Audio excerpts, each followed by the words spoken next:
చూడు, నేను ఒక మంచి ఐడియా ఇస్తాను. నువ్వు ఇక్కడి నుంచి వెళ్ళిపో. ఈ పోలీసుల అమ్మాయిని కనిపెట్టినా ఏ ప్రాబ్లం లేకుండా అమ్మాయి నీకు దొరికినా నువ్వు దొరికిపోతావు. ఎందుకంటే ఇది లేడీస్ కేస్. పెంట అవుతుంది. You won't understand my situation right now. అరే, so please leave me alone. English నీ మంచి కోసమే చెప్పాను. ఇందులో నాకు ఎటువంటి లాభం లేదు. వినకపోతే నీ కర్మ. బ్రదర్, మీరు అటు వెళ్తారా? అరే ప్లీజ్. నేను అటు వెళ్ళి కూర్చోవాలా? ఓ అలాగా. అమ్మాయిని బాగానే సెట్ చేసి తీసుకొచ్చావు, కానీ మిగతా వాళ్ళు ఏం చేస్తున్నారు? అక్కడి నుంచి నోటికి వచ్చినట్టు మాట్లాడుతున్నాడు. నీ మంచి కోసం చెప్తాను సార్. వదలండి. పాప అమాయకుల్లో ఉన్నాడు. మాట్లాడదామని వచ్చాను. వెళ్ళమంటుంటే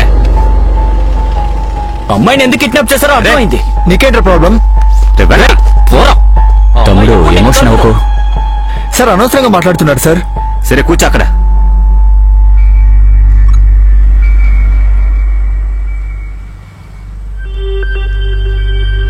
ఇప్పుడు మనం లోపలికి వెళ్ళి వెతికితే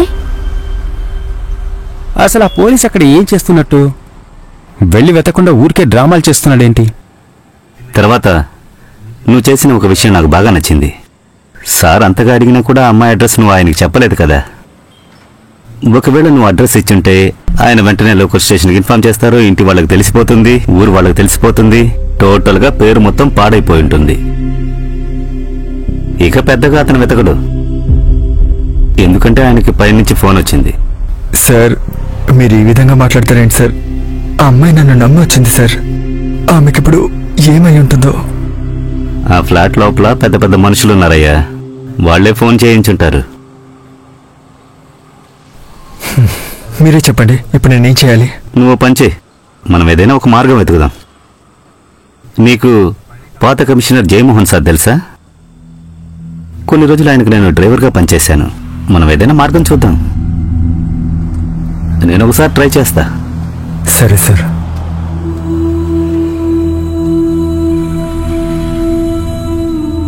నేను లోపలికి వెళ్ళి వెతుకుతానని ఎందుకు చెప్పానంటే, ఇన్ కేస్ ముందుగా అమ్మాయి మనకే కనిపిస్తే మన ఛానల్కి మంచి పేరు వస్తుంది కదా.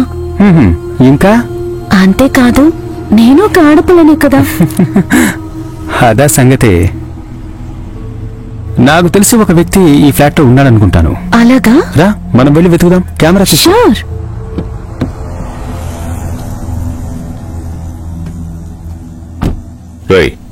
ఆ పిచ్చిన కొడుకు ఏం చేస్తున్నాడు అక్కడ?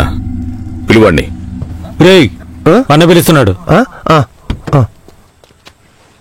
అనే ఎందుకు పిలిచారు? నువ్వు అక్కడికి వెళ్ళి ఎందుకు నుంచున్నావు? కార్ లాఫ్లో ఒక అమ్మాయి ఒక అబ్బాయి కలిసి డింగాలిఫికేషన్ చేస్తున్నాడు. అటువంటిది చూస్తే కదా ఒక ఎక్స్పీరియన్స్. అటువైపు గొడవ జరిగింది, చూసావా? గొడవ ఎక్కడ? నేను చూడలేదు. నిజంగా చూడలేదు. నిజం. నువ్వు చూడవరా? నువ్వు చూడు. నువ్వేదైనా అమ్మాయి డింగాల్ఫీ చూస్తూ ఉండు. రే, నీ కార్ నుంచి బయటికి దిగానా?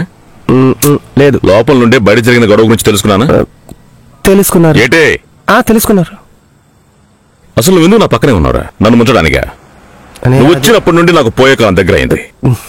నువ్వు దేనికి నాతో ఉన్నావు? అనయ్య వాడిని లేపేయడం. ఎవరు లేపడానికి? పేరు తెలీదు, ఊరు తెలీదు. నేను లేపడానికి వెళ్తే ఖచ్చితంగా లేపే వెళ్తాను. వాడు ఏ ఫ్లోర్ లో ఉన్నాడు? 8th ఫ్లోర్ లో. అవునా? వాడు పైనుంచి దిగొచ్చే టైం నీతో చెప్పాడా? లేదు. చెప్పలేదుగా. మరి ఎదురు చూడాలిగా. చూడాలి కానీ నేను ఎవరిని చూసావు? నేను రే, మనం చేసే పనికి కాస్తంత ఓపిక అవసరం రా. అర్థమైందా? కిందేం చూస్తున్నారా? పైకి చూడు. అమ్మ నాకు వద్దు. ఆగు, ఇక్కడ కూర్చో. మేడం, ఇక్కడ ఎవరెవరు స్టే చేస్తున్నారు? ఏమండి? ఏంటి సార్? ఇది మీ ఫ్లాటేనా సార్? అవును. ఇక్కడ ఎవరెవరు ఉంటున్నారు? ఇక్కడ నేను, నా వైఫ్, నా పాప. కింద ఒక అమ్మాయి మిస్ అయిన విషయం నాకు తెలుసు.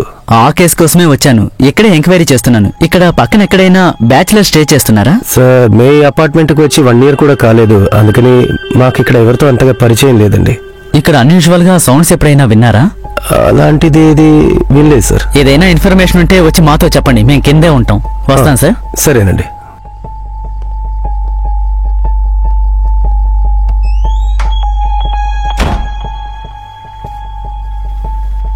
ఇప్పుడు నువ్వు హ్యాపీయే కదా? ఎప్పటి నుంచి నువ్వు ఇంత సెల్ఫిష్ అయ్యా? ఊరికే అడుగుతున్నా. బెంగళూరులో మన లైఫ్ ఎలా ఉండేది? బానే ఉండేదిగా. అక్కడి ఊరు వాళ్ళకి, పని చేసే వాళ్ళకి అందరికీ హెల్ప్ చేశారు. అప్పుడంతా నేను సపోర్ట్ చేశాగా. దేనికైనా నో చెప్పానా? ఈ మధ్య కాలంలో మీరు ఎంతగా కష్టపడుతున్నారు. ఎవరైనా ఒక్కరొచ్చారా హెల్ప్ చేయడానికి? లేరు కదా. మన విషయంలో నేను కాస్త సెల్ఫిషే.